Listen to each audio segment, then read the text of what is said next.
안녕하세요. 멋진 아재입니다. 여러분도 이제 소득주도의 성장 정책은 다 아시죠?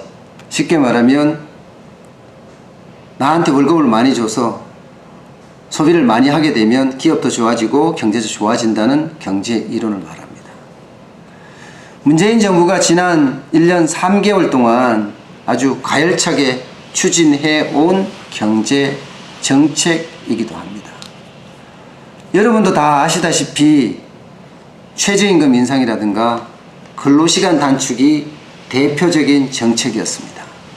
그런데 그 결과는 어떻게 됐죠? 일자리나 소득 모두를 잃었습니다. 지난 6월 설비 투자를 보면요, 18년 만에 최악의 수준으로 떨어졌고요. 7월의 취업자 증가 수는 고작 5,000명이었습니다. 2분기 하위 20%의 소득도 7.6%나 감소를 했어요. 또 주거비는 어떻습니까? 부동산 폭등이잖아요. 폭등. 지금 부동산은 규제할 수가 없을 정도로 오르고 있습니다. 그런데도 청와대나 정부나 여당의 인식은 완전히 다릅니다. 소득주도의 성장 정책의 초입에도 아직 안 들어갔다 이거예요. 더 가열차게 추진해야 한다는 겁니다. 대기업 투자나 수출 주도의 성장은 과거 압축 성장 시대의 유물이라는 겁니다. 경제의 패러다임을 바꿔야 된대요. 가계소득을 늘려서 총수요 기반을 늘려야 한다는 겁니다. 이렇게 패러다임을 바꾸는데 고통이 없겠느냐는 거예요. 당연히 고통이 따르고 또 고통을 인내해야 한다는 겁니다. 와우. 과연 그럴까요? 이미 학계도 경제계도 소득주도의 성장은 실패한 정책이라고 비판하고 나선 상황이에요. 더 이상 돈 풀기식 정책은 안 된다고 목소리를 높이고 있습니다. 이대로 가다가는 남미처럼 재정이 고갈되거나 아니면 파산으로 이를 수도 있다고 지적하고 있습니다.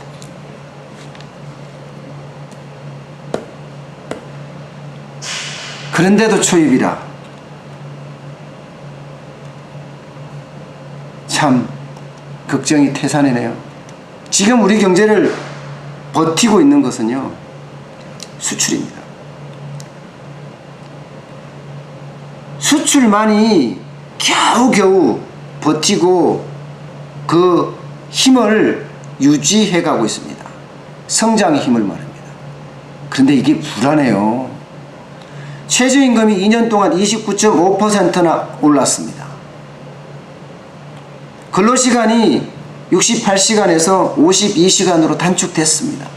그에 따르는 기업의 부담, 비용 부담은 크게 증가했습니다. 그러면 이렇게 크게 증가하는 비용 부담을 어떻게 상쇄를 할 수 있을까요? 제품의 가격을 올리는 수밖에 없어요. 그럼 어떻게 되죠? 수출 경쟁력 중에 핵심인 가격 경쟁력을 놓칠 수가 있습니다. 아직 대한민국은 선진국이 아닙니다. 그야말로 중진국에서 성진국으로 올라가느냐 마느냐 하는 그 기로에 서 있습니다. 때문에 세계인들이 인식하는 대한민국의 제품은요, 값싼 제품도 아니고 그렇다고 고품질의 제품도 아닙니다. 아주 중간에 있어요. 여기에 가격 경쟁력이 빠진다면 수출도 엄청나게 타격을 받을 수 있습니다. 게다가 중국과 미국의 무역 전쟁은요, 갈수록 심화되고 있습니다. 이렇게 되면 고래 싸움에 새우등 터진다고 대한민국은 어쩔 수 없는 직격탄을 맞을 수가 있습니다. 그럼 믿고 있었던 수출마저도 붕괴될 수 있다니까요. 과연 그때 어떻게 총수요를 늘리죠? 계속 돈을 나눠주면 나눠주는 만큼 더 걷어가는 것은 많을 거고, 그러면 과잉복지로 갈 수도 있습니다. 여러분들 아시잖아요. 베네수엘라 어떻게 됐습니까? 석유가 엄청나게 나는 나라예요. 다 수출했죠. 그리고 그 돈을 나눠줬어요. 소득주도의 성장 정책의 일환이었죠. 근데 지금은요, 재정 고갈 정도가 아니라 근본적으로 망해버렸습니다. 나라에 있는 국민들이 다 조국을 떠나고 있어요.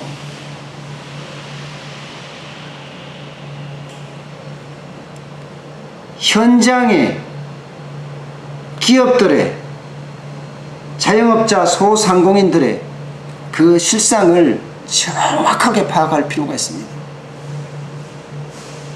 검증도 되지 않는 정책을 가지고 무리하게 밀어붙이기보다는요, 주변의 말을 귀담아 들으면서 함께 동반 성장하는 것도 생각해 봐야 합니다. 마이웨이, 정부의 정책이고 국민들의 생존이 달려있는 문제입니다. 마이웨이가 중요한 것이 아니라 함께 상생하는 경제를 만들어야 하는 게 중요합니다. 지금 재계나 학계에서는요, 뭔가 경착륙이 아니라 연착륙할 수 있는 방안을 이야기를 하고 있습니다. 최저임금은 어차피 올랐으니 업종별로, 지역별로 좀 차등을 하자. 그래서 연착륙 기반을 만들자. 근로시간 단축은 적어도 6개월, 많게는 1년에 걸쳐서 탄력적으로 적용을 하자. 복지는 계속해서 무한적으로 늘릴 것이 아니라 우리 경제 규모에 맞게끔 아주 합리적인 복지를 추진을 하자 하고 대안을 내고 있습니다. 여기에도 귀를 기울여서 대한민국이 함께 발전할 수 있는 그런 상황을 열어야 되지 않겠습니까? 오늘 여기까지 하겠습니다. 고맙습니다.